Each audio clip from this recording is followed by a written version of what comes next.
केदारनाथ। आज हम बात करने जा रहे हैं केदारनाथ की। केदारनाथ जो कि एक ज्योतिर्लिंग है और एक ऐसा स्थान जहाँ लोग जाकर अपना जीवन सफल मानते हैं। 12 ज्योतिर्लिंग में से सबसे ऊंचा जो ज्योतिर्लिंग है वह है केदारनाथ। केदारनाथ की अपनी ही कुछ अनसुनी कहानियाँ हैं और वहाँ जाने के लिए सबसे ज़्यादा मुश्किल पाई जाती है।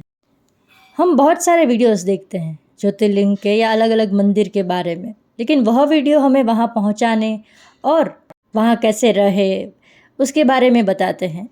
मैं वीडियोस बनाती हूँ इसलिए कि लोग कहानियाँ जान सके कि उस मंदिर के पीछे की कहानी क्या है। भारत का हर एक मंदिर ऐसा है जहाँ जिसके पीछे कहानी है। केदारनाथ उत्तराखंड के हिमालयों में बसा हुआ है।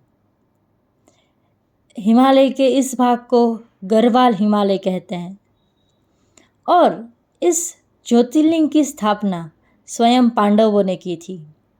तो ऐसा क्या था कि पांडवों ने यहाँ पर शिवलिंग की स्थापना की थी? तो कहानी कुछ इस तरह है कि जब युद्ध खत्म हुआ महाभारत का, तब पांडवों को अपने पाप का प्रायश्चित करना था। अपने परिवारजनों के हत्या और ब्रह्म हत्या के लिए अपने पापों के प्रायश्चित करना था, इसलिए वह शिव जी के पास जा रहे थे। अब सबसे पहले वह वाराणसी गए, लेकिन शिव जी उनसे मिलना नहीं चाहते थे क्योंकि उन्होंने अपने ही परिवार के लोगों की हत्या की थी। इसलिए शिव जी वहाँ से भागकर हिमालय चले गए। वहाँ पर उन्होंने एक बैल का रूप ले लिया और पांचों पांडव शिव जी को ढूंढने हिमालय गए।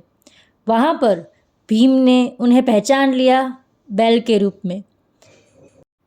भीम ने उनकी पूंछ पकड़ी, लेकिन शिव जी ने अपने बैल के इस स्वरूप को 5 भागों में विभाजित कर दिया और जो भाग निकला केदारनाथ में वह है उस बैल का कुबड़, यानी जिसे हम इंग्लिश में हम्प कहते हैं। और इस तरह केदारनाथ की पूजा करने के बाद पांडवों को अपने पापों से मुक्ति मिली थी।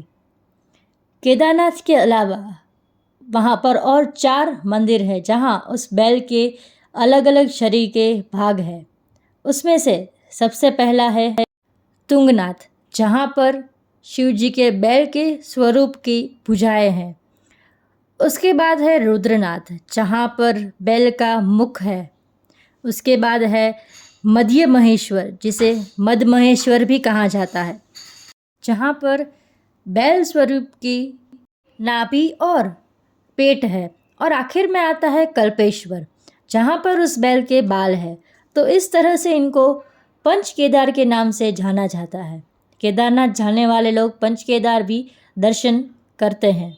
ये कहानी हुई केदारनाथ और पंच केदार की। अब बात करते हैं मंदिर के दर्शन की। मंदिर साल में सिर्फ 6 महीने ही खुला रहता है। अक्षय तृतीया को यह मंदिर खुलता है, यानी कि अप्रैल में, और नवंबर में कार्तिक पूर्णिमा को यह मंदिर बंद हो जाता है। क्यों? क्योंकि बहुत ज़्यादा बर्फ़ पड़ने से यहाँ के सारे रास्ते बंद हो जाते हैं, इसलिए साल में सिर्फ 6 महीने ही यह मंदिर खुला रहता है। तो फिर प्रश्न यह है कि बाकी के 6 महीने क्या शिवलिंग की पूजा नहीं होती है? इसी शिवलिंग को नीचे उकी मठ में लाया जाता है और 6 महीने वहाँ पर इसकी पूजा होती है।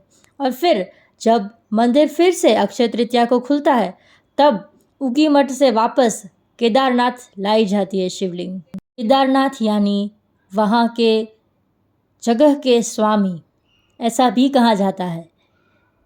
अब केदारनाथ ही क्यों? क्योंकि जिस जगह पर केदारनाथ मंदिर है उसका पुराना नाम केदारखंड था और केदारखंड के स्वामी मतलब केदारनाथ, ऐसा भी माना जाता है। और वहाँ का जो आर्किटेक्चर है वो architecture north Indian Himalaya architecture है। आज भी केदारनाथ ऐसे ही नहीं जाया जाता। आपको गौरीकुंड से 22 किलोमीटर चढ़ाई करके केदारनाथ जाना होता है। आप वहाँ खच्चर पर या हेलीकॉप्टर द्वारा केदारनाथ पहुँच सकते हैं। केदारनाथ सिर्फ कुछ ही महीनों के लिए खुलता है और आज भी भक्त उत्साह से केदारनाथ दर्शन करते हैं। आशा है आपको मेरा यह वीडियो पसंद आया हो। हर हर महादेव।